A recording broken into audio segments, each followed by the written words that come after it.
નમસ્કાર, આપ જોઈ રહ્યા છો સ્પાર્ક ટુડે ન્યૂઝ। રાધનપુર તાલુકાના મેમદાવાદ ગામની પ્રાથમિક શાળા ખાતે જનકલ્યાણ શિબિરનું આયોજન કરવામાં આવ્યું હતું। શિબિરમાં સરકારની વિવિધ હિતલક્ષી યોજનાઓ અંગે માહિતી આપવામાં આવી હતી તેમજ લાભાર્થીઓને યોજનાઓનો લાભ લેવા માટે માર્ગદર્શન આપવામાં આવ્યું હતું। આ પ્રસંગે રાધનપુરના ધારાસભ્ય લવિંગજી ઠાકોર, રાધનપુર તાલુકા પંચાયતના પ્રમુખ રમેશભાઈ પરમાર, તાલુકા વિકાસ અધિકારી ભાજપના તાલુકા મહામંત્રી બેચરભાઈ ઠાકોર, ગામના સરપંચ, તલાટી તેમજ શિક્ષણગણ ઉપસ્થિત રહ્યા હતા। શિબિરમાં મોટી સંખ્યામાં વિદ્યાર્થીઓ અને આગેવાનો અને ગ્રામજનોએ હાજરી આપી હતી। ઉપસ્થિત મહાનુભાવોએ સરકારની કલ્યાણકારી યોજનાઓનો વધુમાં વધુ લાભ લેવા અપીલ કરી હતી। સમગ્ર કાર્યક્રમ સફળતાપૂર્વક સંપન્ન થયો હતો। વાણા કોકિલાબેન બળદેવભાઈ છે। હું 23 વર્ષથી આંગણવાડીમાં નોકરી કરું છું। અમારા આંગણવાડીમાં બાળકોને THR બાલ શક્તિના પેકેટ 7 મળે છે અને ધાત્રી માતાને બાલ શક્તિના 4 પેકેટ મળે છે અને કિશોરી 11 થી 18 વર્ષની કિશોરીઓને 4 પેકેટ પૂર્ણ શક્તિના મળે છે। અમે આજે જનકલ્યાણ શિબિરની યોજના કરેલ છે।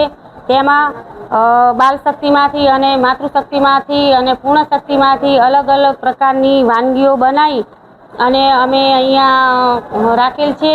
તેમાંથી બાલ શક્તિમાંથી અને પૂર્ણ શક્તિમાંથી પોષક તત્વો વધારે મળે અને ગામજનો પણ આ એમના બાળકોને અને સગર્ભા માતાઓ અને ધાત્રી માતાઓ પણ આનો ખોરાક કરે તો તેમાંથી એમને પોષક તત્વો વધારે મળી રહે છે અને આમાંથી લોહીનો પણ વધારો થાય છે। બસ આટલું જ કહેવાનું। ખૂબ આજે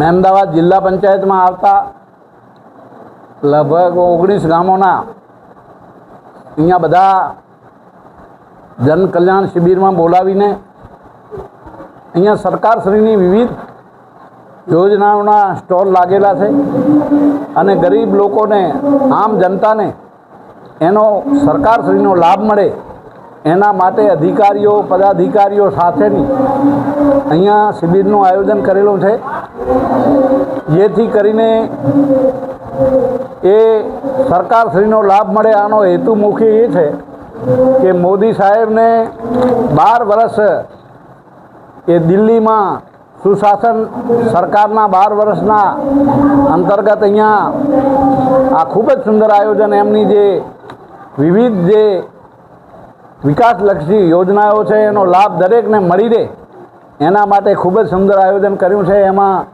પ્રાંત ટીડીઓશ્રીને અમારા એ જિલ્લાના તાલુકાના ડેલિગેટો બધા સાથે મળીને એ નાનામાં નાના માણસને, છેવાડાના માણસને સરકારશ્રીનો લાભ મળી રહે એના માટેનું અહીંયા જિલ્લાની સીટ વાઇઝ એ સુંદર આયોજન કર્યું છે। એ બદલ હું એ સરકારશ્રીનો અને તમામ કર્મચારી અધિકારીઓનો પણ ખૂબ હૃદયથી આભાર માનું। બોલો ભારત માતા કી।